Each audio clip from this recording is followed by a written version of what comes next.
రాష్ట్రంలో ఇటీవల అమ్మాయిలపై జరుగుతున్న అకృత్యాలపై జనసేనాని డిప్యూటీ సీఎం పవన్ కళ్యాణ్ స్పందించారు. పార్టీ కేంద్ర కార్యాలయంలో ప్రజా ప్రతినిధులకు సత్కార కార్యక్రమంలో మాట్లాడిన పవన్ నంద్యాల ఘటనతో పాటు మిగిలిన దాడులపై స్పందించారు. ఎన్కౌంటర్లతో ఇలాంటి వాటికి పూర్తిగా చెక్ పెట్టగలమా అని ఆయన సందేహం వ్యక్తం చేశారు. యువతలో మార్పు రావాలని, అందుకు రాజకీయ నేతల ప్రవర్తన కూడా హుందాలో ఉండాలని ఆయన ఆకాంక్షించారు. మహిళలపై దాడులు జరగాలంటే భయపడేలా పరిస్థితులు రావాలని, అందుకు లోతైన చర్చలు జరగాలని పవన్ అభిప్రాయపడ్డారు. మన కర్నూలులో జరిగిన సంఘటన, ఉమ్మడి కర్నూలు జిల్లాలో జరిగిన సంఘటన, ఒక చిన్నపాటి బిడ్డ మీద ఏం జరిగిందో అందరూ మైనర్ బాలు ఏం చేశారు మీకు అర్థమైంది. నన్ను స్పందించమన్నారు. ఏం మాట్లాడాలంటే, ఒక 18 ఏళ్ళు దాటిన యువతనైతే ఎలాంటి పనిష్మెంట్ అని ఇచ్చేయచ్చు. ప్రతిసారి ఇలాంటి దుర్ఘటనలు జరిగినప్పుడల్లా ఒక మనిషిని ఎన్కౌంటర్ చేస్తే సమస్య తీరిపోద్దా అనేది ఎప్పుడు నాకు సందేహం. మరి ఏం చెయ్యాలి అనేది కూడా అందరూ కూర్చొని చేయాలి. అందుకని మన వ్యవహార శైలి, ముఖ్యంగా రాజకీయ నాయకుల్లో చాలా మార్పు రావాలి.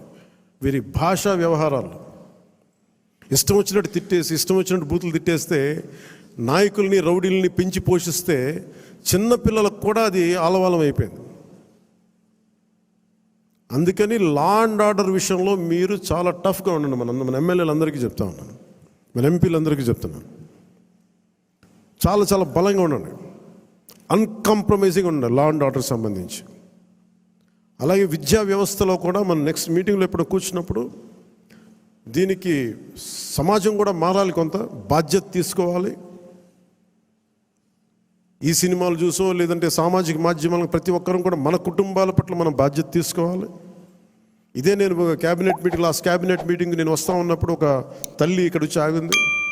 నేను చాలామందిని మాట్లాడుతున్నప్పుడు ఆ తల్లి వచ్చి చెప్పింది, నా బిడ్డను తీసుకెళ్ళిపోయారు, 2-3 అమ్మాయిలు తీసుకెళ్ళిపోయాడు. అంతకుముందు ఆ కుర్రాడు 16 ఏళ్ళు వచ్చి తీసుకెళ్ళిపోయారు. ఇక్కడి నుంచి వచ్చిన వారం రోజులు పట్టుకెళ్ళిపోయారు అబ్బాయిని. 9 నెలలు అయిపోయింది. నేను ఎవరికి చెప్పుకోవాలో తెలియట్లేదు. కంప్లైంట్ ఇచ్చాం మాచవరంలో. అంటే మన కేకే గారిని పంపించి వెంటనే కన్సర్న్ పోలీసు అధికారితో మాట్లాడితే 9 నెలల్లో సాధించలేనిది 9 రోజుల్లో తీసుకురాగలిగాం. ఇది ఎందుకు చెప్తున్నానంటే, విజయం అని కాదు, ఒక చిన్నపాటి అధికారం ఇంత చేయగలదు. అలాంటిది 3000 మంది ఆడబిడ్డలు అదృశ్యం అయిపోయారు. వచ్చిన ఏ పరిస్థితుల్లో తిరిగి వచ్చారో మనకు తెలియదు, వాళ్ళు ఎంతమంది తిరిగి వచ్చారో తెలియదు.